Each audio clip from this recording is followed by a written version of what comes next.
Welcome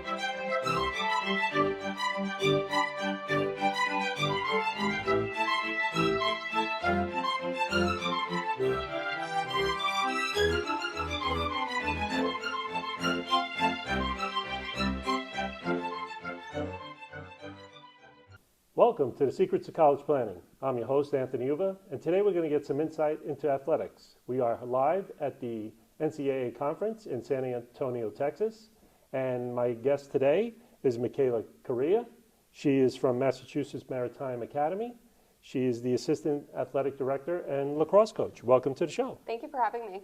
So usually I start my guests where they went to college. So where'd you go to school? So I actually went to Massachusetts Maritime Academy, where I now work. Oh, fantastic. Yes. So let's just go back in time before we get into what you actually do there.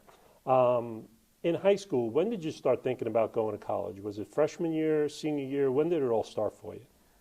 So education was always a point of emphasis in my family. My dad was in the military, and then he went on to a career as a plumber. And my mom actually went back to college when I was in high school. Wow. So they definitely had encouraged me, that going to college can open up a lot of pathways that maybe weren't available to them, and that's ultimately why my mom went back when I was in high school. So there was always conversations around, going to college and if that would be a possibility. So I would say as early as freshman year, we were having those conversations of what are you interested in school, what kind of career do you want, those types of things. So Massachusetts Maritime Academy, why did you pick that school? So as I said, my father had a career or not a career, so he was in the military, he was in the Army. And Massachusetts Maritime Academy is actually a regimented four-year institution. So we're a public state school of the state system of Massachusetts, but our students live a regimented lifestyle. So they wear military uniforms, follow military customs and traditions, but ultimately they have the option to serve or not serve at the end of their 4 years. So when I was having conversations with my parents, I really had admired my dad's military service. It was something that made an impact on my life. But I said, I'm not sure if I'm ready to enlist at 18. So Mass Maritime was really that great balance of living that military lifestyle and finding out if it could be the pathway for me while still getting a four-year degree. Great. So now, was that the only school you applied to? Or? Oh, no. I feel like I applied to probably 15 different colleges. And at the time, so I had wanted to be a dermatologist, and that's something in my mind that I had always thought of. And my senior year of high school, I took AP Biology, and I just was doing miserably. And I was like, this is going to be almost every course I have to take if I want to be a doctor. So I kind of diverted halfway through my senior year from the pre-med route, which ultimately is why I ended up having to apply to so many schools, because I had applied pre-med at a number of places and then totally shifted gears. Wow. So now you're at Massachusetts Maritime, and what do you think of the school? The reason I ultimately came back to coach and pursue a career in athletics, which is not what I went to school for. I have a degree, my undergraduate degree is in international maritime business. So a focus on supply chain, logistics, that side of the business world in a very niche market, the maritime world.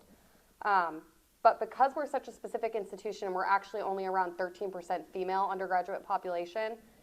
When I returned as a graduate assistant to get my master's degree in facilities management from Mass Maritime, I had a kind of special insight to what the school was looking for in the recruitment process. So my GA placement was actually as a women's athletics recruiter in the athletic department, which ultimately launched me into my athletics career that I never knew was going to happen in coaching. So it was really nice to get the opportunity to mentor young women who were going through the same system that I had been a part of and had really benefited my life.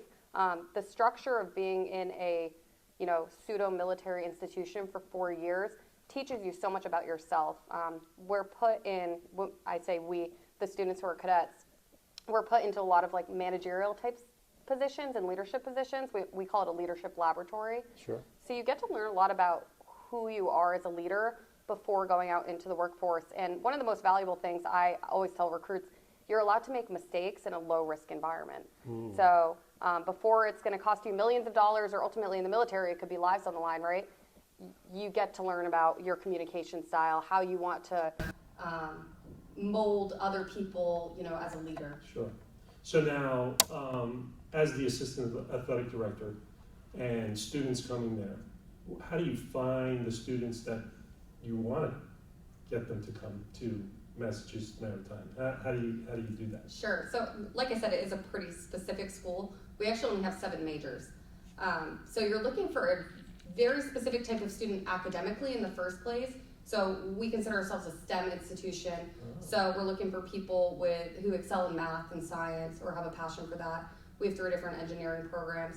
So we have to cast a pretty wide net to find people who are in the first place academically interested. And then when you look at my role, which is recruiting female athletes, that narrows quite a bit. Even more. And then once I find someone who says, oh, coach, I want to be an engineer. Oh, well, do you want to wear a uniform for 4 years and march around? And it's a whole other layer. So our model essentially is casting a pretty wide net across the country to find people who are not only academically qualified, but fit those leadership skills and that desire to have a service-based life for 4 years. And do you recruit all over the country? We do. There are several other maritime academies. So back in the day, it was the late 1800s, the federal government actually established several different maritime academies. So Massachusetts Maritime Academy is one. If you go up to Castine, Maine, they have one. SUNY Maritime, Texas A&M, you go over to Cal Maritime, and then Great Lakes up in Michigan, I believe it is. Wow. So there are maritime academies all over the country. So students obviously in those areas might be a little bit more familiar with some of the other ones, but we're a pretty niche institution, so they only have a few schools that they can choose from if they want to learn to drive a boat or work on the engine room of a boat. So now they focus them on the military career, correct? So I would say we are focused so I called it a leadership laboratory. Academics are our priority and career placement is our priority, but we use the military lifestyle as a development tool, right, to teach those lessons that we feel are intrinsically important to being, whether it's a good citizen, a good employee, get a really consistent, good citizen that we produce from our school. And you have a majority of students that come there play sports there as well? So I would say we're probably a higher percentage than most other Division III institutions. We're at just around 35% of our student body that participates in sports. And our female student athletes, I mentioned, we're only 13% female. So I believe it's 60 to 70% of our females who are enrolled play a sport, and many of them play 2 sports. Wow. Now, how many sports are at the school? We have 16 programs. Wow. Men's and women's? Men's and women's. So something that's unique actually about our institution, we have a waiver from the NCAA to not have winter sports because we actually have a training vessel that goes out all winter. So our students are actually headed to Barbados right now on our training ship, the TS Kennedy. We're actually getting a new multi-purpose training vessel next year. So this is the TS Kennedy's last voyage. Wow. And then we'll get a new training vessel.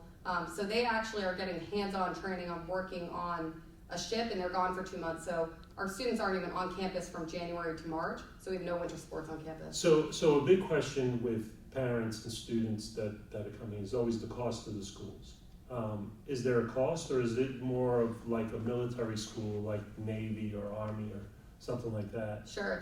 Where there's no cost because the government is picking it up. Right. So that's actually a common misconception. We're not a service academy, so our students do pay to go to school there. Probably some, I don't want to say bigger name schools, but other schools that are similar to us that someone might recognize the model are Norwich, the Citadel. So those are both private institutions, but we're a public version of that. So we're using that military structure to teach those lessons, like I said, and it's actually also a U.S. Coast Guard requirement for what we call our license track majors, so people who are learning to drive a boat or work in the engine room, that they be a part of that. We just also require our 5 other majors to be a part of that, and most of them really enjoy their experience.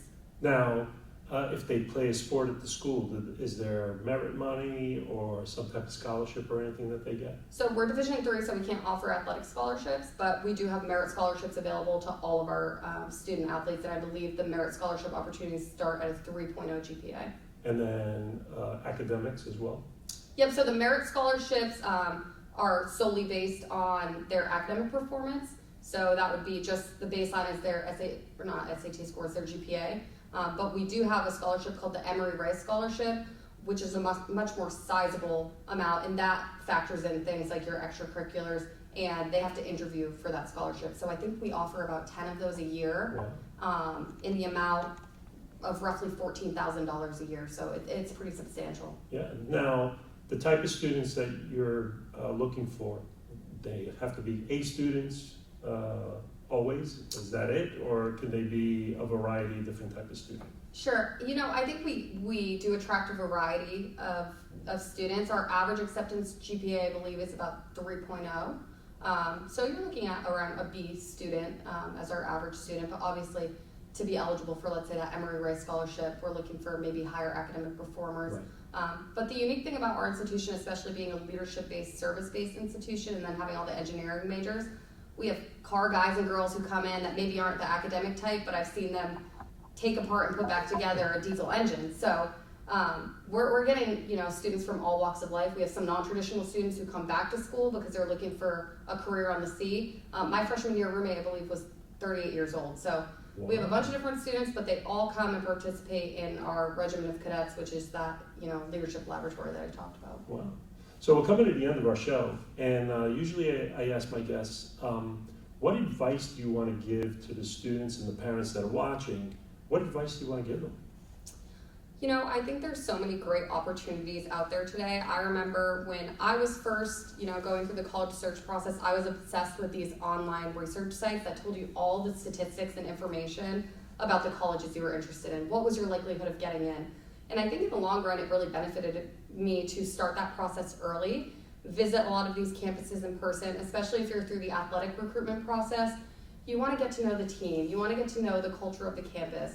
Our institution, I would say, the thing that I most value about it is the return on investment for the students. We were ranked by U.S. News the #1 best value campus in the Northeast. So something that we can always offer to our students is great return on investment and great career placement. So there's something to be said for going after your passions in life, but there's also something to be said about the amount of student debt that people are graduating with today. So balancing those two things and finding an institution that can ultimately offer you the best value, and if athletics can be a part of that, even better. But I think there's so much out there. This show is a great resource for people, and just do your research, parents, guardians, whoever, and your kids doing that side by side. So ultimately when you're ready to make that decision, you sifted through all your options and know what's out there. Great. Well, thank you very much for taking the time to come. Yeah, thank you so much. I appreciate it. Yeah. So you've been watching The Secrets of College Planning. I'm your host, Anthony Uva. Until next time.